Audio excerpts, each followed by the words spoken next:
तो blood bank की शुरुआत हम पहले अपने ब्लड से करेंगे, क्योंकि युद्ध में सबसे पहले सेनापति को उतरना होता है। तो ये रेडी है। चलिए हम आज आप लोग को अपना ब्लड बैंक दिखाते हैं। हम आपको ब्लड बैंक में हम लोग आते हैं। आज 14 अप्रैल है और भीमराव अंबेडकर साहब की जयंती है, तो आज के दिन हम लोग ने अपना ब्लड बैंक ही स्टार्ट किया है। तो हम एक एक करके आपको ब्लड बैंक का टूर कराते हैं। आइए आप लोग यहाँ पे। तो ब्लड बैंक में यहाँ से इशू काउंटर हो जाता है। यहाँ से हम लोग ब्लड किसी को इशू कर देते हैं अगर किसी को चाहिए तब। और अगर कोई ब्लड डोनेट करने आए तो हम लोग यहाँ पर, ये रूम आ जाता है हम लोग का medical examination and registration room. Hello sir. Hello sir.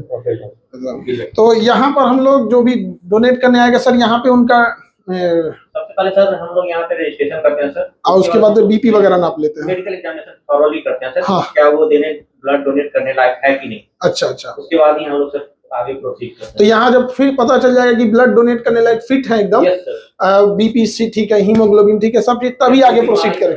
हाँ, बीमारी नहीं है कोई, तभी जाके हम लोग उसे प्रोसीड करें इस रूम में सर। ठीक है, थैंक यू सर।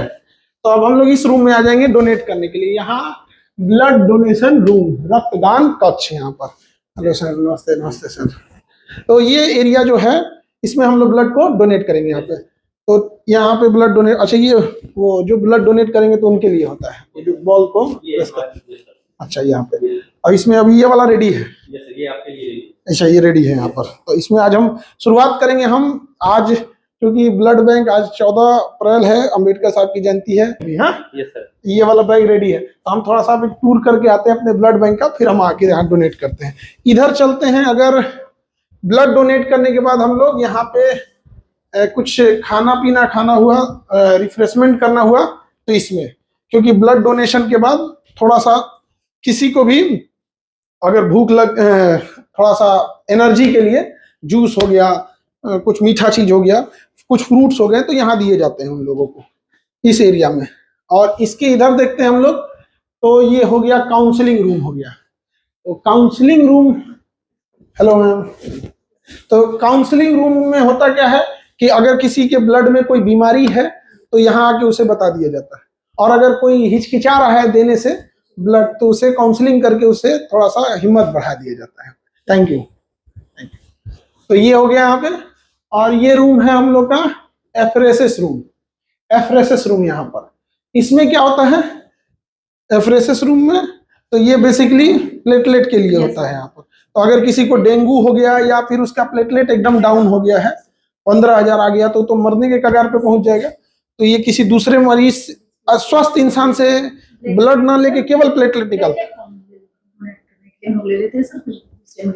अच्छा, प्लेटलेट दे देते हैं। ये मशीन हो गई एफरेसिस मशीन।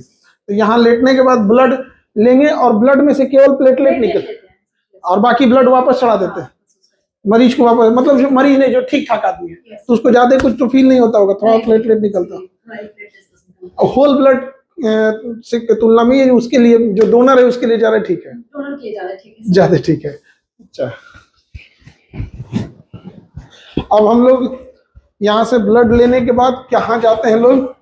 अच्छा, ये ब्लड बैंक का सारा सिस्टम अलग रहता है अंदर। हाँ, ये इन लोग का अलग रहेगा, सब कुछ सेपरेट है यहाँ पर। ये हो गया हम लोग का सेरोलॉजी डिपार्टमेंट। सेरोलॉजी डिपार्टमेंट, इसमें हम लोग का बीमारी वगैरह की जांच वगैरह करके और फिर इसमें हम लोग ब्लड को रख देते हैं। ये मशीन हो गई ब्लड रखने के लिए, इसके अंदर हम लोग मशीन को रख देते हैं। अब डॉक्टर लोग समझेंगे इसको बेहतर ढंग से। ये रिकॉर्ड रूम हो गया इसमें। अच्छा, इसमें पूरा रिकॉर्ड मेंटेन होगा, कौन क्या किया कितना नहीं यहाँ पे, और जो ब्लड बैग वगैरह सब यहाँ रख दिए, स्टोरेज एंड रिकॉर्ड में यहाँ पर। और ये सबसे इम्पोर्टेंट चीज, टीटीआई रूम। कोई भी बड़ी बीमारी वगैरह तो नहीं है ब्लड में, उसकी यहाँ पे जांच होगी। यहाँ पर ये पूरा प्रॉपर इस मशीन से जांच होगी। अच्छा, उसका डिजिटल डेटा इससे रख लेंगे हम लोग। अच्छा, डिजिटल डाटा रखने के लिए काम आएगा यहाँ पर।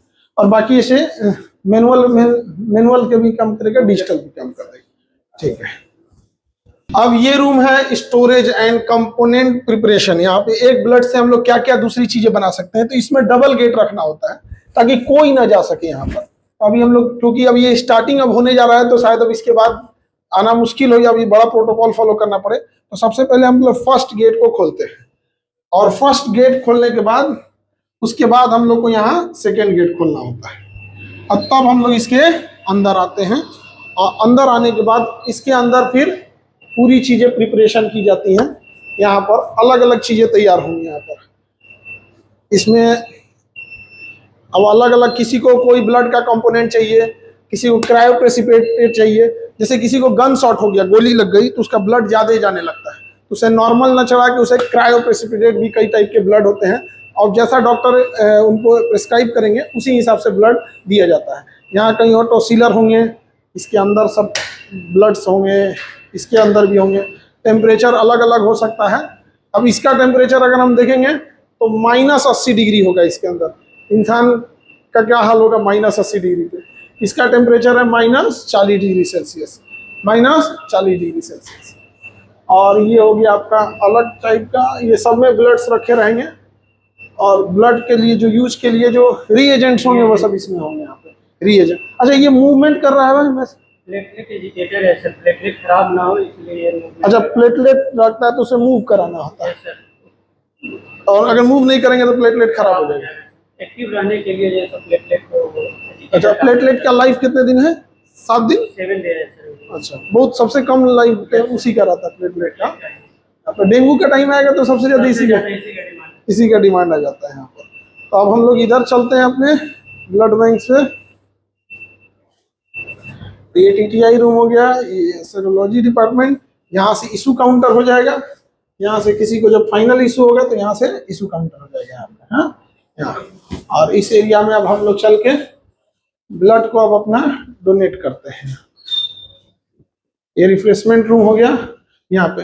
अच्छा, इस रूम से हम जाके देख नहीं सकते हैं ये वाला रूम, क्योंकि इसमें ना काउंसलिंग रूम होता है, उसको पैक रखा जाता है। उसमें अगर किसी को कोई बीमारी आ गई या कोई ब्लड डोनेट नहीं करना चाहता है या कुछ उसको काउंसलिंग करके बताना है तो उसी के अंदर बताना होता है। तो नॉर्म्स के अनुसार उसको पारदर्शी नहीं रख सकते, उसमें किसी को नहीं देख सकते। अब हम लोग यहाँ ब्लड डोनेट करेंगे, और पूरे देश के यही उम्मीद करेंगे कि बड़ा मुश्किल से कोई आता है मरीज, जब कोई बहुत सीरियस रहता है तभी उसे ब्लड की डिमांड होती है। और जब वो हॉस्पिटल में जाता है कि कोई लखनऊ एडमिट है, कोई मुंबई है, कोई कहीं है, और जब ये कहा जाता है कि आप एक डोनर लेके आइए, तो वहां उसके लिए बहुत दिक्कत हो जाता है। तो हम लोग का प्रयास यही है कि हम लोग ये व्यवस्था इतना ब्लड उपलब्ध करा सके ताकि कभी किसी को डोनर मांगने की हॉस्पिटल को जरूरत ना पड़े। डॉक्टर की भी मजबूरी होती है कि वो कहता है कि भैया उनके पास तो ब्लड कोई मशीन से तो बनती नहीं है, दूसरा कोई देगा तो किसी और में चढ़ाया जाएगा। तो इसलिए हम लोग की कोशिश यही है। तो आज से हम लोग इसको स्टार्ट कर रहे हैं। अंबेडकर जी की आज जयंती भी है, सभी लोग को अंबेडकर जयंती की ढेर सारी शुभकामनाएं। और अंबेडकर जयंती के दिन हम लोग इस ब्लड का शुभारंभ कर रहे हैं। और सबसे पहले जरूरी होता है कि किसी भी युद्ध में सेनापति को जाना, तो सबसे पहले हम ही दे के स्टार्ट करेंगे। क्यों सर? देखते रहो, हाँ करो, देखते रहो। देखिए, ब्लड बैंक, ब्लड डोनेट करने वाले लोग को एक बात बोलते हैं कि आप ब्लड दीजिएगा ना, आपको कुछ भी फील नहीं होगा। बस होता क्या है ना कि लोग ब्लड बैग देख लेता है बैग देख लेता है ना, तो डर जाते हैं लोग। तो आप डोनेट करने के बाद जब आप देखते हैं कि मेरा इतना ब्लड निकल गया, तो आपको साइकोलॉजिकल इफेक्ट पड़ता है। अगर आप ब्लड बैग को नहीं देखेंगे ना, आपको कोई फर्क भी नहीं पड़ेगा। एक्चुअल में कोई अंतर नहीं आता है आपका ब्लड डोनेट करने के बाद, 0 फर्क पड़ता है। आप जो फुल काम कीजिए, ब्लड डोनेट करने के बाद हल्का सा रेस्ट करके चलिए। वो भी रेस्ट इसलिए डॉक्टर बताते हैं 10-15 मिनट जो देखने के लिए कि कहीं आपको कोई इफेक्ट तो नहीं पड़ रहा है। हालांकि कोई इफेक्ट नहीं पड़ता है। उसके बाद आप रेगुलर काम कर सकते हैं। हम लोग पूरा क्लास लिए सुबह। आज तो हम लोग का फिजिक्स का नया बैच भी था ना, हाँ, तो आज क्लास भी लिए पूरा। हम लोग क्लास लेने के बाद हम लोग पूरा तरह से यहाँ आए, ब्लड बैंक स्टार्ट किए और आज ब्लड भी दिए। और ये ब्लड डोनेट करने के बाद हमको लगता है इन लोग का हो गया तो अपना निकाल लेंगे लोग अपना जो निकालना होगा तो। और उसके बाद ब्लड डोनेट करने के बाद जाके अपना पूरा जो क्लास रेगुलर क्लास रहता है क्लास ले लेंगे हम लोग। कोई दिक्कत नहीं आएगा किसी चीज़ में। तो आप लोग भी अब आएंगे, आप डोनेट करना चालू